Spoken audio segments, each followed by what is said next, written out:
Just landed in Sweet Home, Chicago, and the same lady who crushed my knee on the first pass also crushed my elbow on the second pass. I took some funny footage of her. I think I had to report her to the authorities for like double assault. I hate flying. I really hate flying.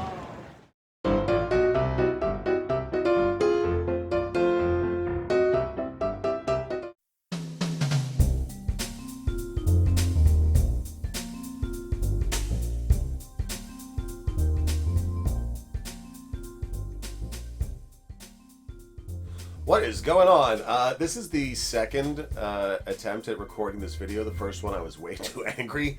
But my top 10 fears of flying. I'm not afraid of flying for the fear of dying. I'm afraid of flying for the fear of being inconvenienced horribly.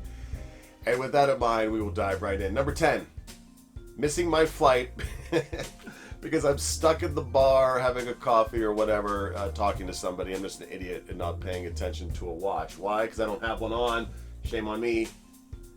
Panerai on desk. Had to make a mod to the strap in order that she would fit with the Panerai titanium buckle.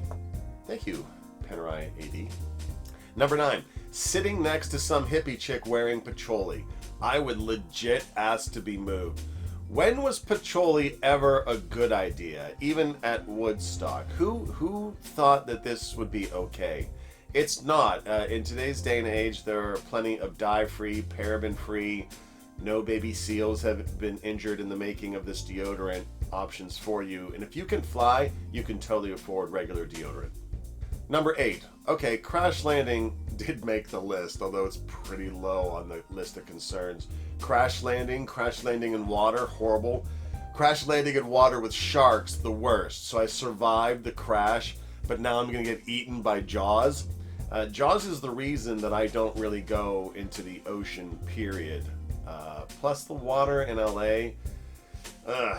If you have to check the bacteria report before going to the beach, you might have a sewage problem. Just saying. Number 7, random bag check or the luggage lottery. I don't like standing around that luggage turnstile, waiting that my luggage might show up, because it's that weird anxiety that it wouldn't. And then getting home and opening it only to find that little slip tag in there that the TSA had to go through my luggage for some reason. Doesn't make any sense. It went through the scanner. You didn't have to go through it, bro. But the luggage lotto, definitely not my favorite. Number 6, sitting next to a loon with a fake service dog. Now, service dogs are a real and necessary thing, certainly for the vision impaired. And I understand for some segment of the population that they are necessary for emotional stabilization. But I had a boss, and if she's watching this, I doubt she is, but she knows who she is, who faked it just to get that permit so she wouldn't have to kennel her dog when she went on trips. And she did not have a small dog. She had a husky. And beautiful dog, great dog, but she completely abused the system, and I'm toying with reporting her. Number 5, closely related to number 7, getting my stuff stolen or pilfered or gone through when I get up from my seat to go to the bathroom. Nobody wants my stuff. I have a relatively inexpensive cell phone, an old MP3 player, and a half-eaten sandwich, but it's still a weird anxiety. Can you trust the person sitting next to you to either 1, not go through your stuff, or 2, guard it while you're up using the bathroom? I don't know. It's something to value check the person you're sitting next to every time you sit down in the seat. Number 4, breaking wind if I've been seated next to a hottie and it's going well conversationally. That's never happened, but it made it higher up on the list than the fear of crash landing. I guess it's because it's more apt to happen, especially if I have the cheeseburger and fries with number 10 missing my flight in the first place. Thankfully, hasn't happened. Number 3, and this probably should have made it higher on the list, getting sat next to a crying baby or a bouncing toddler. And I don't blame the children, y'all. I blame the bad parenting that are, number 1, flying with these babies. I think that as a human being, you shouldn't be able to get on a plane until you can answer some questions about why you're going on the fly in the first place. I'll never forget the one time I was walking down the aisle just hoping that I got sat next to an adult, or see the previous one, a hottie, and I see this dude and a woman. He's in the middle seat, woman sitting to his right near the window, and I'm like super happy because they look like adults. I get to the row, and he's holding a baby. And I know they saw the look on my face just go,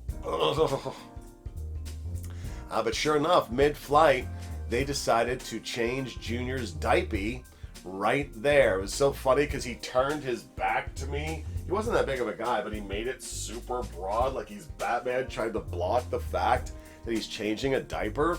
And I can't say, I don't know that I minded all too much, other than the idiocy of him pulling the back thing, but whatever, man. I would totally pay more for a flight that didn't have children on it, just like those people who have weddings on Friday night. They're doing it for the same reasons, and you know, if you have children, you might not be able to go to that. I love your kids, G-Money, but between you and Jake's kids, I'm trying to think of other kids that are well behaved. I can't think of any. I guess it's on a case-by-case basis. Number 2, and the reason for this video, and the reason that kicked off the video, is getting my knee racked by a beverage cart. I got my knee and my elbow destroyed on this flight, and I guess you could say it's partly my fault. I'm the one who picked an aisle seat, and I'm the one who decided to fall asleep on the flight, and my knee just was hanging out a little bit. But I have to say, the stewardess, gosh, or flight attendant, whichever, she totally didn't care. She just went trucking down that aisle. It was a night flight to begin with. She could have seen it, and to get me twice on the same run and to not offer me a free beverage, heartbreaking. Gosh, I should have reported it, but I would have probably sounded like a nut.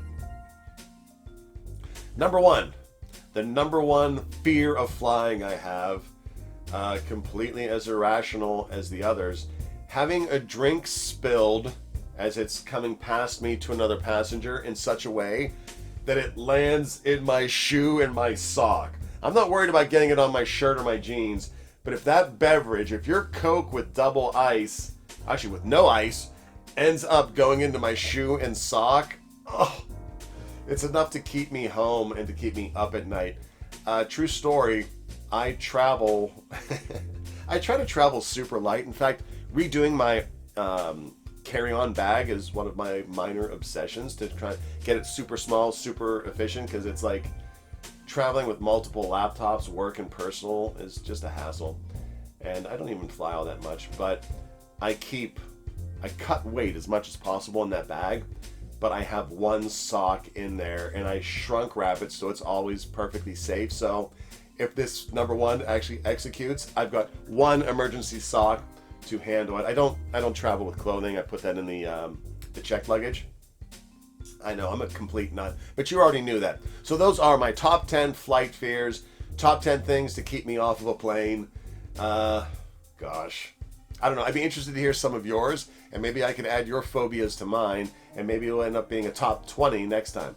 All right, hope you enjoyed this rando episode, and hope that wherever you are on this wonderful, beautiful hobby of ours, that you are blessed, that you are enjoying watches, and if you're taking flights, you're not getting your knee racked or being sat next to a crying, whiny fellow passenger. All right, we'll catch you in the next one. Peace.